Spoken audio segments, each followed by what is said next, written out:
हमने समेटा है साहित्य के हिस्सों को, मेरे आपके मन के कहते किस्सों को। नमस्कार, मैं हूँ वर्षा गर्ग।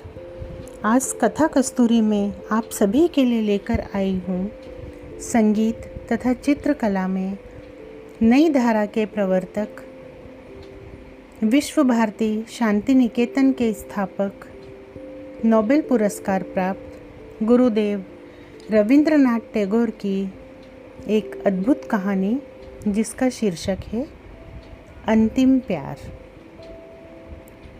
सुनिए। आर्ट स्कूल के प्रोफेसर मनमोहन बाबू घर पर बैठे मित्रों के साथ मनोरंजन कर रहे थे। ठीक उसी समय योगेश बाबू ने कमरे में प्रवेश किया। योगेश बाबू अच्छे चित्रकार थे। उन्होंने अभी थोड़े समय पूर्व ही स्कूल छोड़ा था। उन्हें देखकर एक व्यक्ति ने कहा, योगेश बाबू, नरेंद्र क्या कहता है, आपने सुना कुछ? योगेश बाबू ने आराम कुर्सी पर बैठकर पहले तो एक लंबी सांस ली, पश्चात बोले, क्या कहता है? नरेंद्र कहता है, बंग प्रांत में उसकी कोटि का कोई भी चित्रकार इस समय नहीं है। ठीक है, अभी कल का छोकरा है ना, हम लोग तो जैसे आज तक घास छीलते रहे हैं, झुंझलाकर योगेश बाबू ने कहा। जो लड़का बातें कर रहा था उसने कहा, केवल यही नहीं, नरेंद्र आपको भी सम्मान की दृष्टि से नहीं देखता। योगेश बाबू ने उपेक्षित भाव से कहा, क्यों, कोई अपराध? वह कहता है आप आदर्श का ध्यान रखकर चित्र नहीं बनाते। तो किस दृष्टिकोण से बनाता हूँ? दृष्टिकोण? रुपए के लिए। योगेश ने एक आंख बंद करके कहा, व्यर्थ। फिर आवेश में कान के पास से अपने अस्त व्यस्त बालों को ठीक कर बहुत देर तक मौन बैठा रहा। चीन का जो सबसे बड़ा चित्रकार हुआ है, उसके बाल भी बहुत बड़े थे। यही कारण था कि योगेश ने भी स्वभाव विरुद्ध सिर पर लंबे लंबे बाल रखे हुए थे।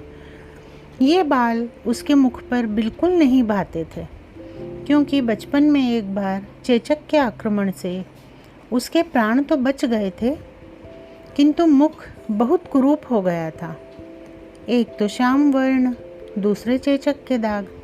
चेहरा देखकर सहसा यही जान पड़ता था मानो किसी ने बंदूक में छर्रे भरकर लिबलिबी दाप दी हो। कमरे में जो लड़के बैठे थे, योगेश बाबू को क्रोधित देखकर उसके सामने ही मुंह बंद करके हंस रहे थे। सहसा वह हंसी योगेश बाबू ने भी देख ली। क्रोधित स्वर में बोले, तुम लोग हंस रहे हो, क्यों? एक लड़के ने चाटुकारिता से जल्दी जल्दी कहा, नहीं महाशय, आपको क्रोध आए और हम लोग हंसे, यह भला कभी संभव हो सकता है? मैं समझ गया, अब अधिक चातुर्य की आवश्यकता नहीं। तुम लोग क्या कहना चाहते हो कि अब तक तुम सब दांत निकाल कर रो रहे थे? मैं ऐसा मूर्ख नहीं हूँ। यह कहकर उन्होंने अपनी आंखें बंद कर लीं। लड़कों ने किसी प्रकार हंसी रोककर कहा, चलिए यूं ही सही, हम हंसते ही थे और रोते भी क्यों? हम नरेंद्र के पागलपन को सोचकर हंसते थे। वह देखो, मास्टर साहब के साथ नरेंद्र भी आ रहा है। मास्टर साहब के साथ साथ नरेंद्र भी कमरे में आ गया। योगेश ने एक बार नरेंद्र की ओर वक्र दृष्टि से देखकर मनमोहन बाबू से कहा, महाशय, नरेंद्र मेरे विषय में क्या कहता है? मनमोहन बाबू जानते थे कि उन दोनों की ही लगती है। दो पाषाण जब परस्पर टकराते हैं तो अग्नि उत्पन्न हो ही जाती है। अतएव वह बात को संभालते मुस्कुराते से बोले, योगेश बाबू, नरेंद्र क्या कहता है? नरेंद्र कहता है, मैं रुपए के दृष्टिकोण से चित्र बनाता हूँ, मेरा कोई आदर्श नहीं है। मनमोहन बाबू ने पूछा, क्यों नरेंद्र? नरेंद्र अब तक मौन खड़ा था। अब किसी प्रकार आगे आकर बोला, हाँ कहता हूँ, मेरी यही सम्मति है। योगेश बाबू ने मुंह बनाकर कहा, बड़े सम्मति देने वाले आए, छोटे मुंह बड़ी बात। अभी कल का छोकरा और इतनी बड़ी बड़ी बातें। मनमोहन बाबू ने कहा, योगेश बाबू जाने दीजिए, नरेंद्र अभी बच्चा है और बात भी साधारण है, इस पर वाद विवाद की क्या आवश्यकता है। योगेश बाबू उसी तरह आवेश में बोले, बच्चा है, नरेंद्र बच्चा है, जिसके मुंह पर इतनी बड़ी बड़ी मूछें हों, यदि वह बच्चा है तो बूढ़ा क्या होगा। मनमोहन बाबू आप क्या कहते हैं। एक विद्यार्थी ने कहा, महाशय अभी जरा देर पहले तो आपने उसे कल का छोकरा बताया था। योगेश बाबू का मुख क्रोध से लाल हो गया। बोले, कब कहा था। अभी इससे जरा देर पहले। झूठ, बिल्कुल झूठ। जिसकी इतनी बड़ी बड़ी मूछें हैं उसे छोकरा कहूँ, असंभव है।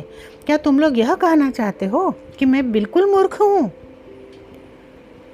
सब लड़के एक स्वर से बोले, नहीं महाशय, ऐसी बात हम भूलकर भी जिह्वा पर नहीं ला सकते। मनमोहन बाबू किसी प्रकार हंसी को रोक कर बोले, चुप चुप, अब गोलमाल ना करो।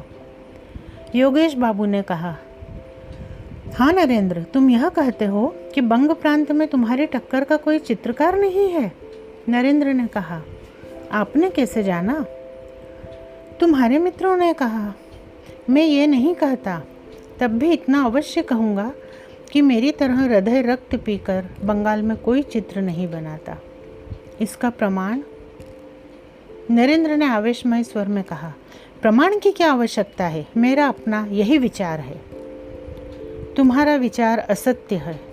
नरेंद्र बहुत कम बोलने वाला व्यक्ति था। उसने कोई उत्तर नहीं दिया। मनमोहन बाबू ने इस अप्रिय वार्तालाप को बंद करने के लिए कहा, नरेंद्र, इस बार प्रदर्शनी के लिए तुम चित्र बनाओगे ना।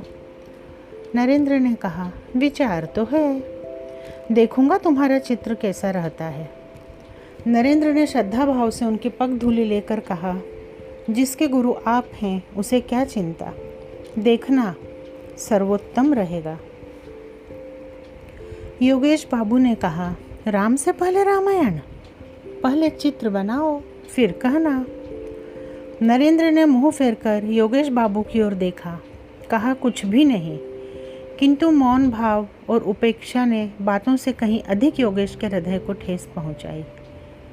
मनमोहन बाबू ने कहा, योगेश बाबू, चाहे आप कुछ भी कहें, मगर नरेंद्र को अपनी आत्मिक शक्ति पर बहुत बड़ा विश्वास है। मैं दृढ़ निश्चय से कह सकता हूँ कि यह भविष्य में एक बड़ा चित्रकार होगा। नरेंद्र धीरे धीरे कमरे से बाहर चला गया। एक विद्यार्थी ने कहा, प्रोफेसर साहब, नरेंद्र में किसी सीमा तक विक्षिप्तता की झलक दिखाई देती है। मनमोहन बाबू ने कहा, हाँ, मैं भी मानता हूँ। जो व्यक्ति अपने घाव अच्छी तरह प्रकट करने में सफल हो जाता है, उसे सर्वसाधारण किसी सीमा तक विक्षिप्त समझते हैं।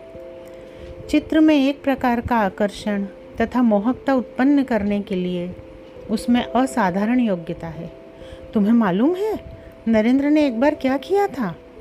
मैंने देखा कि नरेंद्र के बाएं हाथ की उंगली से खून का फव्वारा छूट रहा है और वह बिना किसी कष्ट के बैठा चित्र बना रहा है। मैं तो देखकर चकित रह गया। मेरे पूछने पर उसने उत्तर दिया कि उंगली काटकर देख रहा था कि खून का वास्तविक रंग क्या है। अजीब व्यक्ति है। तुम लोग इसे विक्षिप्तता कह सकते हो, किंतु इसी विक्षिप्तता के कारण ही तो वह एक दिन अमर कलाकार कहलाएगा। योगेश बाबू आंख बंद करके सोचने लगे। जैसे गुरु वैसे चेले, दोनों के दोनों पागल हैं। नरेंद्र सोचते सोचते मकान की ओर चला। मार्ग में भीड़ भाड़ थी, कितनी ही गाड़ियां चली जा रही थी, किंतु इन बातों की ओर उसका ध्यान नहीं था। उसे क्या चिंता थी, संभवतः इसका भी उसे पता न था। वह थोड़े समय के भीतर ही एक बहुत बड़ा चित्रकार हो गया। इस थोड़े से समय में वह इतना सुप्रसिद्ध और सर्वप्रिय हो गया था कि उसके ईर्ष्यालु मित्रों को अच्छा न लगा। इन्हीं ईर्ष्यालु मित्रों में योगेश बाबू भी थे। नरेंद्र में एक विशेष योग्यता, उसकी तुलिका में एक असाधारण शक्ति है। योगेश बाबू इसे दिल ही दिल में खूब समझते थे, परंतु ऊपर से उसे मानने के लिए तैयार न थे। इस थोड़े समय में ही उसका इतनी प्रसिद्धि प्राप्त करने का एक विशेष कारण भी था। वह यह कि नरेंद्र जिस चित्र को भी बनाता था, अपनी सारी योग्यता उसमें लगा देता था। उसकी दृष्टि केवल चित्र पर रहती थी, पैसे की ओर भूल कर भी उसका ध्यान नहीं जाता था। उसके हृदय की महत्वाकांक्षा थी कि चित्र बहुत ही सुंदर हो, उसमें अपने ढंग की विशेष विलक्षणता हो, मूल्य चाहे कम मिले या अधिक। वह अपने विचार और भावनाओं की मधुर रूपरेखाएं अपने चित्र में देखता था। जिस समय वह चित्र चित्रित करने बैठता तो चारों ओर फैली असीम प्रकृति और उसकी सारी रूपरेखाएं हृदय पट से गुम्फित कर देता। इतना ही नहीं, वह अपने अस्तित्व से भी विस्मृत हो जाता। वह उस समय पागलों की भांति दिखाई पड़ता और अपने प्राण तक उत्सर्ग कर देने से भी उस समय संभवतः उसको संकोच न होता। यह दशा उस समय की एकाग्रता की होती। वास्तव में इसी कारण से उसे यह सम्मान प्राप्त हुआ। उसके स्वभाव में सादगी थी। वह जो बात सादगी से कहता, लोग उसे अभिमान और प्रदर्शनी से लदी हुई समझते। उसके सामने कोई कुछ न कहता, परंतु पीछे पीछे लोग उसकी बुराई करने से न चूकते। सब के सब नरेंद्र को संज्ञाहीन सा पाते। वह किसी बात को कान लगाकर न सुनता। कोई पूछता कुछ और वह उत्तर देता कुछ और ही। वह सर्वदा ऐसा प्रतीत होता जैसे अभी अभी स्वप्न देख रहा था। किसी ने सहसा उसे जगा दिया हो। उसने विवाह किया और एक लड़का भी उत्पन्न हुआ। पत्नी बहुत सुंदर थी, परंतु नरेंद्र को गृहस्थिक जीवन में किसी भी प्रकार का आकर्षण न था। तब भी उसका हृदय प्रेम का अथाह सागर था। वह हर समय इसी धुन में डूबा रहता कि चित्रकला में प्रसिद्धि प्राप्त करे। यही कारण था कि लोग उसे पागल समझते थे। किसी हल्की वस्तु को यदि पानी में जबरदस्ती डुबो दो तो वह किसी भी प्रकार न डूबेगी, वरन ऊपर तैरती रहेगी। ठीक यही दशा उन लोगों की होती है जो अपनी धुन के पक्के होते हैं। वे सांसारिक दुख सुख में किसी प्रकार डूबना नहीं जानते। उनका हृदय हर समय कार्य की पूर्ति में संलग्न रहता है। नरेंद्र सोचते सोचते अपने मकान के सामने आ खड़ा हुआ। उसने देखा कि द्वार के समीप उसका 4 साल का बच्चा मुंह में उंगली डाले किसी गहरी चिंता में खड़ा है। पिता को देखते ही बच्चा दौड़ता हुआ आया और दोनों हाथों से नरेंद्र को पकड़कर बोला, बाबूजी। क्यों बेटा? बच्चे ने पिता का हाथ पकड़ लिया और खींचते हुए कहा, बाबूजी देखो, हमने एक मेंढक मारा है जो लंगड़ा हो गया है। नरेंद्र ने बच्चे को गोद में उठाकर कहा, तो मैं क्या करूं? तू बड़ा पाजी है। नरेंद्र ने कहा, वह घर नहीं जा सकता, लंगड़ा हो गया है, कैसे जाएगा? चलो उसे गोद में उठाकर घर पहुंचा दो। नरेंद्र ने बच्चे को गोद में उठा लिया और हंसते हंसते घर में ले गया। एक दिन नरेंद्र को ध्यान आया कि इस बार की प्रदर्शनी में जैसे भी हो अपना एक चित्र भेजना चाहिए। कमरे की दीवार पर उसके हाथ के कितने ही चित्र लगे हुए थे। कहीं प्राकृतिक दृश्य, कहीं मनुष्य के शरीर की रूपरेखा, कहीं स्वर्ण की भांति सरसों के खेत की हरियाली, जंगली मनमोहक दृश्यावली, और कहीं वे रास्ते जो छाया वाले वृक्षों के नीचे से टेढ़े तिरछे होकर नदी के पास जा मिलते थे। धुएं की भांति गगनचुंबी पहाड़ों की पंक्ति जो तेज धूप में स्वयं झुलसी जा रही थी, और सैकड़ों पथिक धूप से व्याकुल होकर छायादार वृक्षों के समूह में शरणार्थी थे।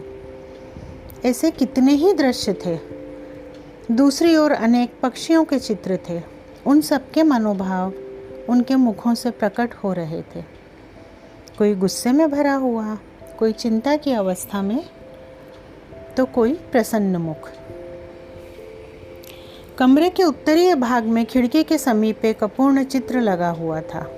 उसमें ताड़ के वृक्षों के समूह के समीप सर्वदा मौन रहने वाली छाया के आश्रम में एक सुंदर नवयुवती नदी के नील वर्ण में अचल बिजली सी मौन खड़ी थी। उसके होठों और मुख की रेखाओं में चित्रकार ने हृदय की पीड़ा अंकित की थी। ऐसा प्रतीत होता था मानो चित्र बोलना चाहता है, किंतु यौवन अभी उसके शरीर में पूरी तरह प्रस्फुटित नहीं हुआ है। इन सब चित्रों में चित्रकार के इतने दिनों की आशा और निराशा मिश्रित थी, किंतु आज उन चित्रों की रेखाओं और रंगों ने उसे अपनी ओर आकर्षित न किया। उसके हृदय में बार बार यही विचार आने लगे कि इतने दिनों उसने केवल बच्चों का खेल किया है, केवल कागज़ के टुकड़ों पर रंग पोता है।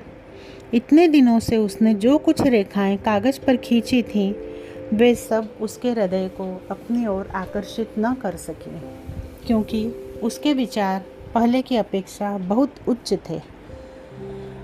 उच्च ही नहीं बल्कि बहुत उच्चतम होकर चील की भांति आकाश में मंडराना चाहते थे।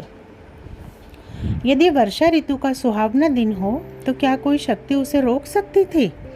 वह उस समय आवेश में आकर उड़ने की उत्सुकता में असीमित दिशाओं में उड़ जाता, एक बार भी फिरकर नहीं देखता।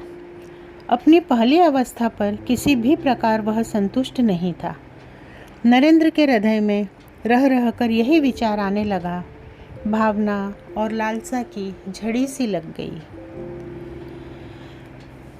उसने निश्चय कर लिया कि इस बार ऐसा चित्र बनाएगा जिससे उसका नाम अमर हो जाए। वह इस वास्तविकता को सबके दिलों में बिठा देना चाहता था कि उसकी अनुभूति बचपन की अनुभूति नहीं है। मेज पर सिर रखकर नरेंद्र विचारों का ताना बाना बुनने लगा। वह क्या बनाएगा, किस विषय पर बनाएगा? हृदय पर आघात होने से साधारण प्रभाव पड़ता है। भावनाओं के कितने ही पूर्ण और अपूर्ण चित्र उसकी आंखों के सामने से सिनेमा चित्र की भांति चले गए, परंतु किसी ने भी दम भर के लिए उसके ध्यान को अपनी ओर आकर्षित न किया। सोचते सोचते संध्या के अंधियारे में शंख की मधुर ध्वनि ने उसको मस्त कर देने वाला गाना सुनाया। इस स्वर लहरी से नरेंद्र चौंक कर उठ खड़ा हुआ। पश्चात उसी अंधकार में वह चिंतन मुद्रा में कमरे के अंदर पागलों की भांति टहलने लगा। सब व्यर्थ। महान प्रयत्न करने के पश्चात भी कोई विचार न सूझा। रात बहुत जा चुकी थी। अमावस्या की अंधेरी में आकाश परलोक की भांति धुंधला प्रतीत होता था। नरेंद्र कुछ खोया खोया सा पागलों की भांति उसी ओर ताकता रहा। बाहर से रसोइये ने द्वार खटखटाकर कहा, बाबूजी। चौंक कर नरेंद्र ने पूछा, कौन? बाबूजी, भोजन तैयार है, चलिए। झुंझलाते हुए नरेंद्र ने कटु स्वर में कहा, मुझे तंग न करो, जाओ, मैं इस समय न खाऊंगा। कुछ थोड़ा सा। मैं कहता हूँ बिल्कुल नहीं। और निराश मन रसोइया भारी कदमों से वापस लौट गया। नरेंद्र ने अपने को चिंतन सागर में डुबो दिया। दुनिया में जिसको ख्याति प्राप्त करने का व्यसन लग गया हो, फिर उसको चैन कहाँ। एक सप्ताह बीत गया। इस सप्ताह में नरेंद्र ने घर से बाहर कदम न निकाला। घर में बैठा सोचता रहता, किसी न किसी मंत्र से तो साधना की देवी अपनी कला दिखाएगी ही। इससे पूर्व किसी चित्र के लिए उसे विचार प्राप्ति में देर न लगती थी, परंतु इस बार किसी भी तरह उसे कोई बात न सूझी। ज्यों ज्यों दिन व्यतीत होते जाते थे, वह निराश होता जाता था। केवल वही क्यों, कई बार तो उसने झुंझलाकर सिर के बाल नोच लिए। वह अपने आप को गालियां देता, पृथ्वी पर पेट के बल पड़कर बच्चों की तरह रोया भी, परंतु सब व्यर्थ।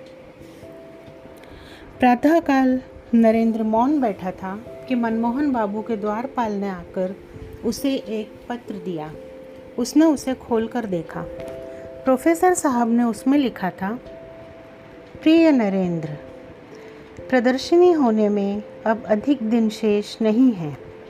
1 सप्ताह के अंदर यदि चित्र न आया तो ठीक नहीं। लिखना तुम्हारी क्या प्रगति हुई है और तुम्हारा चित्र कितना बन गया है। योगेश बाबू ने चित्र चित्रित कर दिया है, मैंने देखा है, सुंदर है, परंतु मुझे तुमसे और भी अधिक अच्छे चित्र की आशा है। तुमसे अधिक प्रिय मुझे और कोई नहीं। आशीर्वाद देता हूँ तुम अपने गुरु की लाज रख सको, इसका ध्यान रखना। यदि प्रदर्शनी में तुम्हारा चित्र अच्छा रहा तो तुम्हारी ख्याति में कोई बाधा न रहेगी। तुम्हारा परिश्रम सफल हो, यही कामना है। मनमोहन। पत्र पढ़कर नरेंद्र और भी व्याकुल हुआ। केवल 1 सप्ताह शेष है और अभी तक उसके मस्तिष्क में चित्र के विषय में कोई विचार ही नहीं आया। खेद है, अब वह क्या करेगा। उसे अपने आत्मबल पर बहुत विश्वास था, पर उस समय वह विश्वास भी जाता रहा। इसी तुच्छ शक्ति पर वह 10 व्यक्तियों में सिर उठाए फिरता रहा। उसने सोचा था अमर कलाकार बन जाऊंगा, परंतु वाह रे दुर्भाग्य। अपनी अयोग्यता पर नरेंद्र की आंखों में आंसू भर आए। रोगी की रात जैसे आंखों में निकल जाती है, उसकी वह रात वैसे ही समाप्त हुई। नरेंद्र को इसका तनिक भी पता न हुआ। उधर वह कई दिनों से चित्रशाला ही में सोया था। नरेंद्र के मुख पर जागरण के चिन्ह थे। उसकी पत्नी दौड़ी दौड़ी आई और शीघ्रता से उसका हाथ पकड़कर बोली, अजी, बच्चे को क्या हो गया है, आकर देखो तो। नरेंद्र ने पूछा, क्या हुआ। पत्नी लीला हाँफते हुए बोली, शायद हैजा। इस प्रकार खड़े न रहो, बच्चा बिल्कुल अचेत पड़ा है। बहुत ही अनमने मन से नरेंद्र शयन कक्ष में प्रविष्ट हुआ। बच्चा बिस्तर से लगा पड़ा था। पलंग के चारों ओर उस भयानक रोग के चिन्ह दृष्टिगोचर हो रहे थे। लाल रंग 2 घड़ी में ही पीला हो गया था। सहसा देखने से यही ज्ञात होता था जैसे बच्चा जीवित नहीं है। केवल उसके वक्ष के समीप कोई वस्तु धक धक कर रही थी और इस क्रिया से ही जीवन के कुछ चिन्ह दृष्टिगोचर होते थे। वह बच्चे के सिरहाने सिर झुकाकर खड़ा हो गया। लीला ने कहा, इस तरह खड़े न रहो, जाओ डॉक्टर को बुला लाओ। माँ की आवाज़ सुनकर बच्चे ने आंखें मली। भर्राई हुई आवाज़ में बोला, माँ, ओह माँ, मेरे लाल, मेरी पूंजी, क्या कह रहा है। कहते कहते लीला ने दोनों हाथों से बच्चे को अपनी गोद में चिपटा लिया। माँ के वक्ष पर सिर रखकर बच्चा फिर पड़ा रहा। नरेंद्र के नेत्र सजल हो गए। वह बच्चे की ओर देखता रहा। लीला ने उपलम्भमय स्वर में कहा, अभी तक डॉक्टर को बुलाने नहीं गए। नरेंद्र ने दबी आवाज़ में कहा, डॉक्टर। पति की आवाज़ का अस्वाभाविक स्वर सुनकर लीला ने चकित होते हुए कहा, क्या। कुछ नहीं, जाओ डॉक्टर को बुला लाओ, अभी जाता हूँ। नरेंद्र घर से बाहर निकला। घर का द्वार बंद हुआ। लीला ने आश्चर्यचकित होकर सुना कि उसके पति ने बाहर से द्वार की जंजीर खींच ली और वह सोचती रही, यह क्या। नरेंद्र चित्रशाला में प्रविष्ट होकर एक कुर्सी पर बैठ गया। दोनों हाथों से मुंह ढांपकर वह सोचने लगा। उसकी दशा देखकर ऐसा लगता था कि वह किसी तीव्र आत्मिक पीड़ा से पीड़ित है। चारों ओर गहरे सूनेपन का राज्य था। केवल दीवार पर लगी हुई घड़ी कभी न थकने वाली गति से टिक टिक कर रही थी। नरेंद्र के सीने के अंदर से उसका हृदय मानो उत्तर देता हुआ कह रहा था, धक धक। संभवतः उसके भयानक संकल्पों से परिचित होकर घड़ी और उसका हृदय परस्पर कानाफूसी कर रहा था। सहसा नरेंद्र उठ खड़ा हुआ। संज्ञाहीन अवस्था में कहने लगा, क्या करूं? ऐसा आदर्श फिर न मिलेगा, परंतु वह तो मेरा पुत्र है।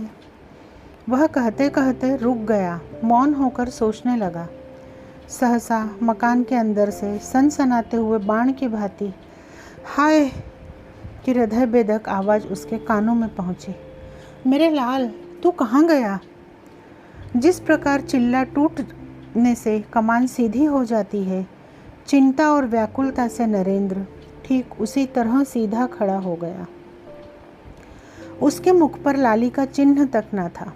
फिर कान लगाकर उसने आवाज़ सुनी। वह समझ गया कि बच्चा चल बसा। मन ही मन में बोला, भगवान तुम साक्षी हो, मेरा कोई अपराध नहीं।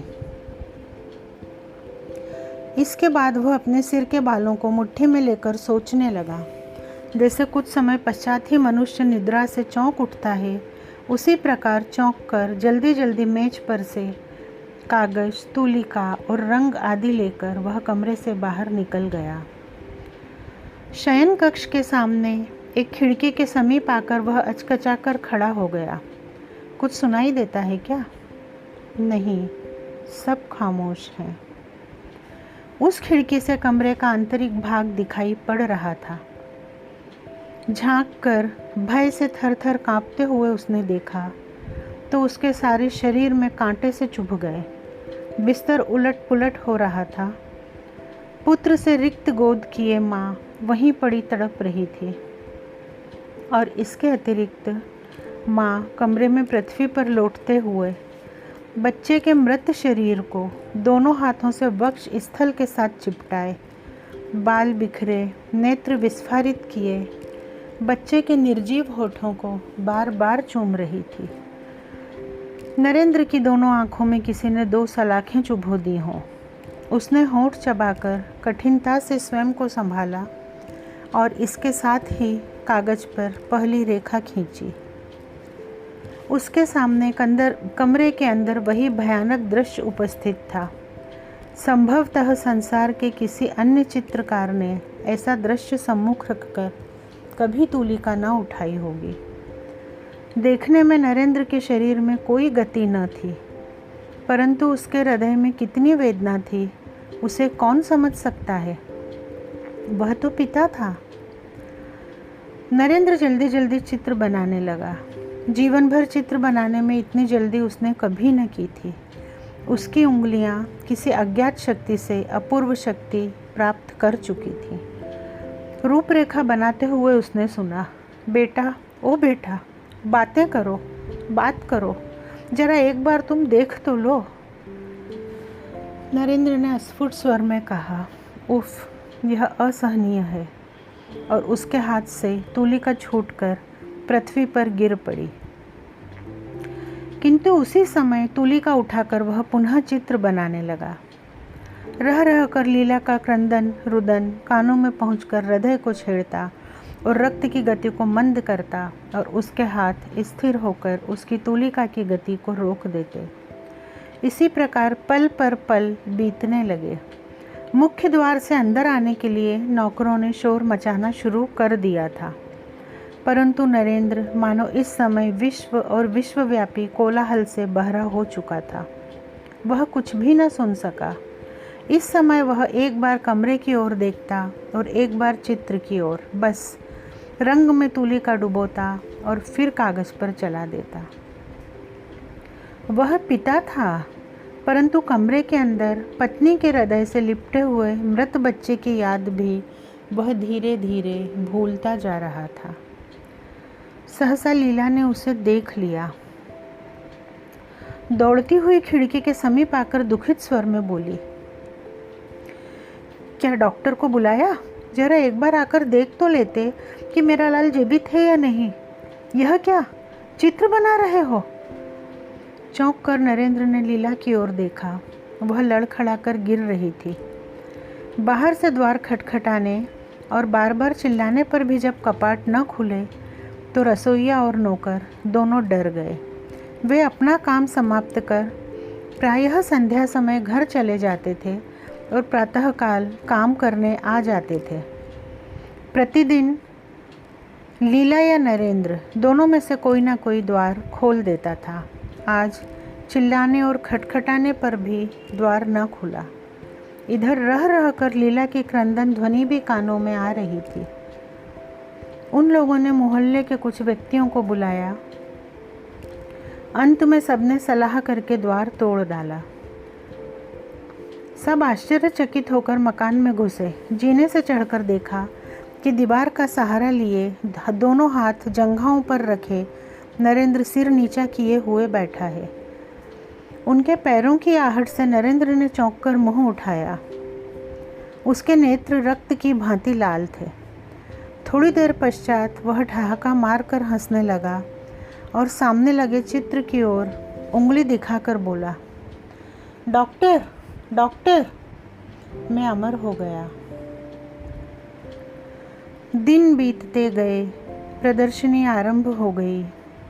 प्रदर्शनी में देखने की कितनी वस्तुएं थीं, परंतु दर्शक एक ही चित्र पर झुके पड़ते थे। चित्र छोटा सा था और अधूरा भी। नाम था अंतिम प्यार। चित्र में चित्रित किया हुआ था एक माँ बच्चे का मृत शरीर हृदय से लगाए अपने दिल के टुकड़े के चंदा से मुख को बार बार चूम रही है। शोक और चिंता में डूबी हुई माँ के मुख, नेत्र और शरीर में चित्रकार की तुलिका ने एक ऐसा सूक्ष्म और दर्दनाक चित्र चित्रित किया कि जो भी देखता उसी की आंखों से आंसू निकल पड़ते। चित्र की रेखाओं में इतनी अधिक सूक्ष्मता से दर्द भरा जा सकता है, यह बात इससे पहले किसी के भी ध्यान में न आई थी। इस दर्शक समूह में कितने ही चित्रकार थे। उनमें से एक ने कहा, देखिए योगेश बाबू, आप क्या कहते हैं? योगेश बाबू उस समय मौन धारण किए चित्र की ओर देख रहे थे। सहसा प्रश्न सुनकर एक आंख बंद करके बोले, यदि मुझे पहले से ज्ञात होता तो मैं नरेंद्र को अपना गुरु बनाता। दर्शकों ने धन्यवाद, साधुवाद और वाह वाह की झड़ी लगा दी, परंतु किसी को भी मालूम न हुआ कि उस सज्जन पुरुष का मूल्य क्या है जिसने इस चित्र को चित्रित किया है। इस प्रकार चित्रकार ने स्वयं को धूलि में मिलाकर रक्त से इस चित्र को रंगा है। उसकी यह दशा किसी को भी ज्ञात न हो सकी। ये कहानी इतनी ही। अभी आप मुझसे यानी वर्षा गर्ग से सुन रहे थे गुरुदेव रविंद्रनाथ टैगोर की एक कहानी, अंतिम प्यार। कैसी लगी कहानी बताइएगा ज़रूर, और पसंद आए तो चैनल को लाइक सब्सक्राइब करना ना भूलिएगा। फिर मिलेंगे। अपना ध्यान रखिए। अलविदा।